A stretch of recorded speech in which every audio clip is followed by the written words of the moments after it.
Hi, this is Suresh from Coimbatore. கோவையிலிருந்து உங்க சுரேஷ் பேசுறேன். நம்ம சேனல்ல எஜுகேஷனல் சம்பந்தப்பட்ட அப்டேட்ஸ் நம்ம தொடர்ந்து கொடுத்துட்டு இருக்கோம். அந்த வகையில இன்னைக்கு நடந்த எஜுகேஷனல் அப்டேட்ஸ் என்ன அப்படிங்கறத இன்னைக்கு நம்ம இந்த வீடியோல நம்ம சுருக்கமா பார்க்கலாம். இன்னைக்கு 4 விதமான விஷயங்கள் இன்னைக்கு நடந்திருக்கு. அந்த 4 விதமான விஷயங்கள் என்னங்கறத சுருக்கி நான் 4 பாயிண்ட்ல சொல்றேன். அதுதான் இன்னைக்கு நடந்த எஜுகேஷனல் அப்டேட்ஸ். அதுல நம்பர் 1 என்ன அப்படின்னு கேட்டீங்கன்னா, இன்னைக்கு new website for arts and science college applications, அதாவது ஸ்டூடெண்ட்ஸ், அதாவது ஆர்ட்ஸ் அண்ட் சயின்ஸ் சேரணும்னு நினைக்கிற ஸ்டூடெண்ட்டுக்கு புதுசாக ஒரு வெப்சைட்டை லான்ச் பண்ணுறதுக்கான விஷயங்கள் நடந்துகிட்டு இருக்கு. இது சம்மந்தப்பட்ட தகவலை நம்மளுடைய ஹையர் எஜுகேஷன் மினிஸ்டர் சார் வந்து கொடுத்துருக்காங்க. இன்னும் 2 டேஸ்ல இது சம்பந்தப்பட்ட ஒரு வெப்சைட் லான்ச்சும், இனி நடக்க போற அட்மிஷன்ஸ் ஆன்லைன் முறையிலும் கவுன்சிலிங் முறையும் நடக்கும் அப்படிங்கிறத தெரிவிச்சிருக்காங்க. இது சம்பந்தப்பட்ட டீடைல்ஸ் ஏற்கனவே நான் இன்னொரு வீடியோவில் கொடுத்துருக்கிறேன். இது இன்னைக்கு ஃபர்ஸ்ட் அப்டேட். நம்பர் 2 என்ன அப்படின்னு கேட்டீங்கன்னா, இன்னைக்கு எல்லாரும் எதிர்பார்த்த ஸ்கூல் ஸ்டூடெண்ட்ஸ் காத்துக்கிட்டு இருந்த இன்னைக்கு சிபிஎஸ்சிக்கான ரிசல்ட் காலையில 10 மணிக்கு வந்து பப்ளிஷ் ஆயிருக்கு.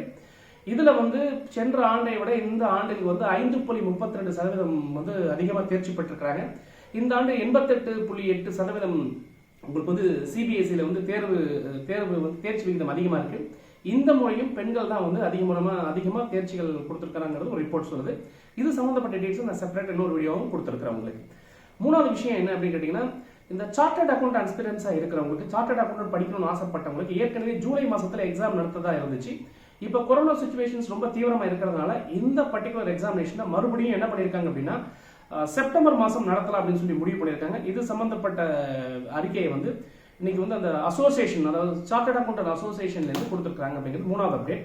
4வது என்ன நடந்திருக்கு அப்படின்னு கேட்டீங்கன்னா, இன்னைக்கு மெடிக்கல் கோர்ஸுக்கு, அதாவது நீட் சம்பந்தப்பட்ட விஷயங்களை எக்ஸாம் எழுதி மெடிக்கல்ல ஜாயின் பண்ண நினைக்கிறவங்களுக்கு ஓபிசி கேட்டகரிக்கு 50% வந்து நமக்கு இடஒதுக்கீடு வேணும்னு சொல்லி தமிழக அரசாங்கம் வந்து ஒரு பெட்டிஷன் கொடுத்திருந்தாங்க.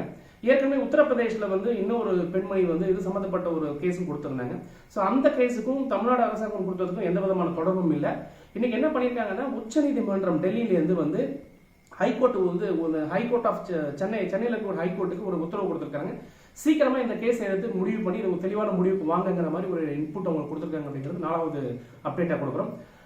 தொடர்ந்து இன்னும் ஒரு முக்கியமான அப்டேட் நடந்திருக்கு. அந்த அப்டேட் வந்து ஸ்பெஷலா நான் அண்ணா யூனிவர்சிட்டி ஸ்டூடெண்ட்ஸுக்கு சொல்லணும்னு ஆசைப்படுறேன். அதுக்கான ஸ்பெஷல் வீடியோவை நம்ம ஏற்கனவே கொடுப்போம். ஏன்னா நேற்று யூஜிசி வந்து திடீர்னு ஒரு இது கொடுத்திருந்தாங்க, அறிக்கை கொடுத்திருந்தாங்க. அதாவது வந்து மாநில அரசுகள் வந்து எந்த ஒரு முடிவையும் எடுக்கக்கூடாது, they have to follow UGC உடைய ஆர்டர் அப்படின்னு சொல்ற மாதிரி ஒரு பயங்கரமான ஒரு ஷாக்கிங் நியூஸ் வந்துச்சு. அது சம்பந்தப்பட்ட ஒரு அப்டேட் செப்பரேட் வீடியோ கொடுக்குறோம்.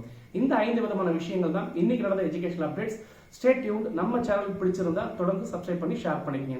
தினம் உங்களுக்கு எஜுகேஷனல் அப்டேட்ஸ் வர்றதுக்கு காத்துட்டு இருக்கிறேன். தொடர்ந்து பேசுவோம். இணைந்திருங்கள். உங்களுடன் சுரேஷ். இணையத்திலும். நன்றி.